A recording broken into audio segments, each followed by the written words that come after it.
You referred to Section 215, and 215 requires for an application for production of any tangible thing.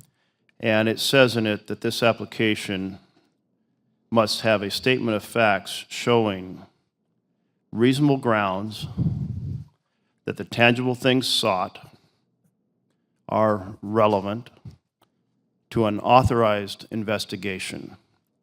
So we have several standards of law embedded in this application. A statement of facts, reasonable grounds, tangible things that are relevant to an authorized investigation.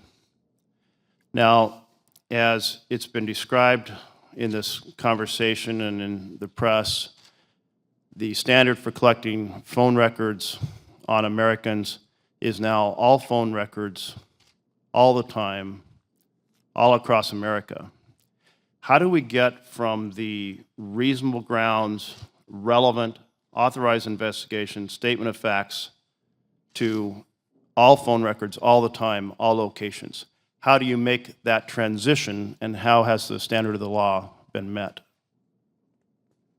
Well, so this is what we have to deal with the court, and I think that we go through this court process. It's a very deliberate process where we meet all of those portions of the 215.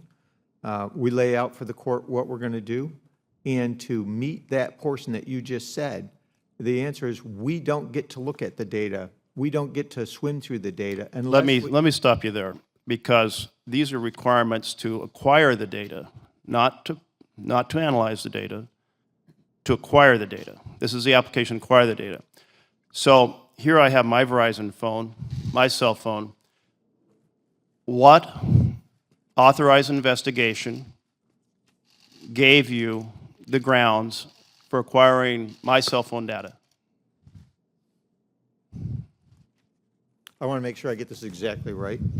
I think on the legal standards and stuff, on this part here, I think we need to get Department of Justice and others, because it is a complex area.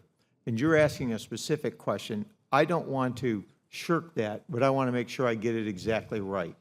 And so I do think what we should do as part of perhaps the closed hearing tomorrow, walk through that with the intent of taking what you've asked and seeing if we can get it declassified and out to the American people so they see exactly how we do it, because I do think that should be answered.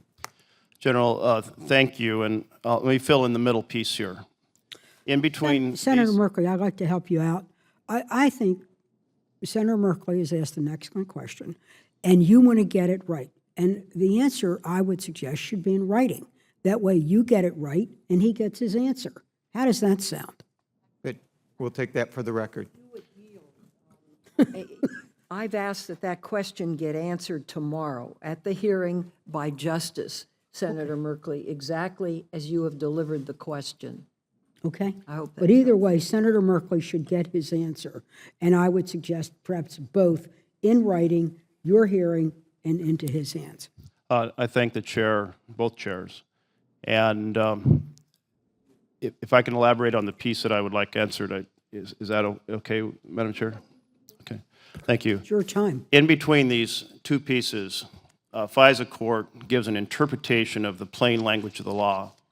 Their interpretation is what translates the standards in the law into what is governable in terms of what you can do.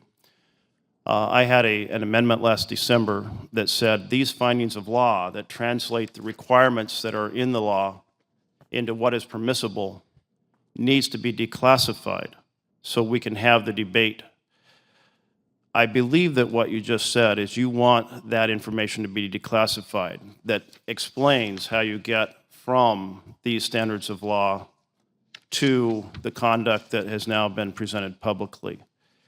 Did I catch that right? And do you support the standards of law, the interpretation of the FISA court of the plain language to be set before the American people so we can have this debate? I think that makes sense. I'm not the only decision maker in the administration on this process. So there are two issues. I'm not equivocating. I just want to make sure that I put this expectation exactly right. And that is, I don't want to jeopardize the security of Americans by making a mistake and saying, yes, we're going to do all that. But the intent is to get the transparency there. So, Senator, I will work hard to do that. And if I can't do that, I will come back to you and tell you why, and then we should have that discussion and run it out. And I defer to the chair of the Intel Committee, but I think that's reasonable to get this out. Now, having said that, I don't have the legal background that perhaps you have in this area. I want this debate out there for a couple reasons. I think what we're doing to protect American citizens here is the right thing. Our agency takes great pride in protecting this nation and our civil liberties and privacy, and doing it in partnership with this committee, with this Congress, and with the courts. We have everybody there. We aren't trying to hide it. We're trying to protect America.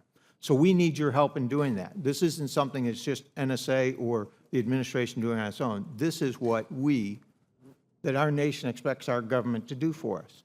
So we ought to have that debate. We ought to put it out there, and we've got to put those two together. So I just want to put that one caveat there. And if I can get it, if I can make it happen, I will.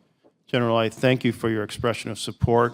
And I also want to thank Chair Feinstein, who helped develop and send a letter expressing this concern about this secrecy of the interpretations of the FISA court. I do think it's time that become understandable in public, because otherwise, how in a democracy do you have a debate if you don't know what the plain language means? I do have concerns about that translation, and I'll continue this conversation, and thank you.